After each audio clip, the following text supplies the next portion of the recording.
এটা হলো কুমড় পাতা। কুমড় পাতা দিয়ে তো শীতল শুটকি খুবই খাওয়া হয়। আজকে ভাবছি চলো কিছু আলাদা বানানো যায়। তার জন্য বেকারের মতন বসে চাল ডাল এক করে নিলাম। ওই যে টাইম আছে হাতে, তো কি আর করব, চাল ডাল একসাথে নিয়ে ভিজিয়ে রেখেছি। এই চাল ডাল দিয়ে বড়া করলেও কিন্তু ডালের বড়া খুব ভালো হয়, তো আমি আজকে অন্য কিছু করব। আর এই যে সিম্পল লবণ হলদি একটু মরিচের গুঁড়া একটু জিরার গুঁড়া দিলেও দিতে পারেন, ভালো করে মাখিয়ে রাখলাম। আর এই সিজনে তো কুমড় পাতা খুব সুন্দর সুন্দর পাওয়া যায়, একদম কুমলিয়া। তো আমি একটু পিঠে টিঠে মাখিয়ে নিলাম বডি লোশনের মতন। পরে দেখলাম না না, বডি লোশন করতে গেলে এটা এত নরম যে ছিঁড়েই যাবে। তো আমি কি করলাম, সবগুলা পাতা একদম ওই যে চালের ইটের মধ্যে ডুবিয়ে নিলাম। তো একটা একটা করে সুন্দর করে মাখাতে আরম্ভ করলাম।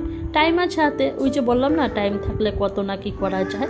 তো টাইম আছে যদি, সেটাকে আমি কি সুন্দরভাবে এদিকে ওদিকে একদম চারোদিকে লাগিয়ে নিলাম। তারপরে আস্তে আস্তে সব কয়টাকে রোল করে নিব। তো রোল করার পরে একটার পিঠে একটা লেগে যাবে। আর এই দেখেন চালের কুটাটা এরকম হয়ে গেছে। তারপর আবার ভিডিও বানানোর পর একটা কাজ থাকবে, ওই যে এইটাকে পরিষ্কার করা। ওই যে বারবারই একটা কথা বলছি, হাতে সময় থাকলে কি না করা যায়। সময় আছে, তারপরে দেখেন এত লম্বা হয়ে গিয়েছে, তাই আমি হাফ হাফ করে নিলাম।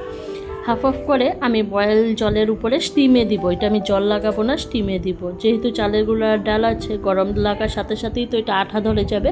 তারপরে দেখেন এরকম হয়ে গেল।